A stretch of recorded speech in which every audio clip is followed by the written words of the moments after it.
வசதியான குடும்பத்தில் பிறந்திருந்தாலும் சினிமா வாய்ப்பு தேடி சினிமாவில் சாதிக்க வேண்டுமென்ற வெறியோடு சென்னை வந்து பல்வேறு நிறுவனங்களில் வாய்ப்பு தேடி கிடைக்காத போதும், சாப்பாட்டுக்கே வழியில்லாமல் இருந்தபோதும் தனக்குள் ஏற்பட்ட அந்த சாதிக்க வேண்டுமென்ற வெறியால் சாதித்த சாதனையாளர் கேப்டன் புரட்சி கலைஞர் விஜயகாந்த்.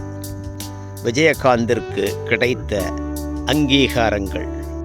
ஆரம்ப காலகட்டங்களில் புரட்சிகரமான கருத்துக்கள் கொண்ட படங்களில் நடித்ததால் புரட்சி நடிகர் என்று பெயர் வாங்கியவர். பின்னாட்களில் வளரும்போது புரட்சி கலைஞர் என்ற பட்டத்தை பெற்றவர். கேப்டன் பிரபாகரன் வெளியான பின்பாக கேப்டன் என்று மக்களாலும் ரசிகர்களாலும் கொண்டாடப்படுகின்ற புரட்சி கலைஞர் கேப்டன் விஜயகாந்திற்கு கிடைத்த அங்கீகாரங்கள்.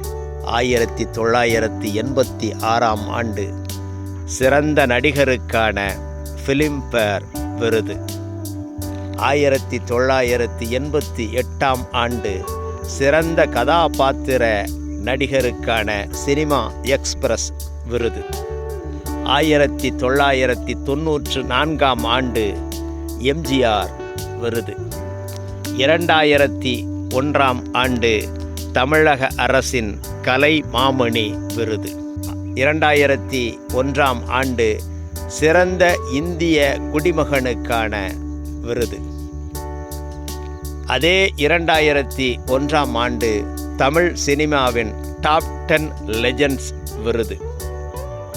2011 ஆண்டு மதிப்புறு முனைவர் பட்டம் என வாழும் போதும் திரைத்துறையில் சாதனை செய்ததற்காக பல்வேறு விருதுகளை பெற்று இருந்தாலும் விஜயகாந்தின் மறைவிற்கு பின் இந்திய அரசாங்கத்தின் உயரிய விருதான பத்ம விருதுகளில் ஒன்றான பத்மபூஷன் விருது 2024 ஆண்டு குடியரசு தினத்தில் அறிவிக்கப்பட்டு கொடுக்கப்பட்டது. கேப்டன் விஜயகாந்த் அவர்களின் சார்பாக மேதகு குடியரசுத் தலைவர் திரௌபதி முர்மு அவர்களிடம் பிரேமலதா விஜயகாந்த் அவர்கள் பத்மபூஷன் விருதை பெற்றுக்கொண்டு கண்களில் நீர் கசிய அண்ணாந்து வானத்தை பார்த்து ஒரு நிமிடம் இருந்த செயல் அந்த விருதை கேப்டனுக்கு சமர்ப்பிப்பது போல் இருந்தது. பார்வையாளர்கள் அனைவரையும் கண்ணில் நீர் கசியச் செய்தது. கேப்டன் மறையவில்லை, வாழ்ந்து கொண்டுதான் இருக்கிறார். மக்கள் மனங்களில் இன்றும் என்றும் வாழ்ந்து கொண்டே இருப்பார்.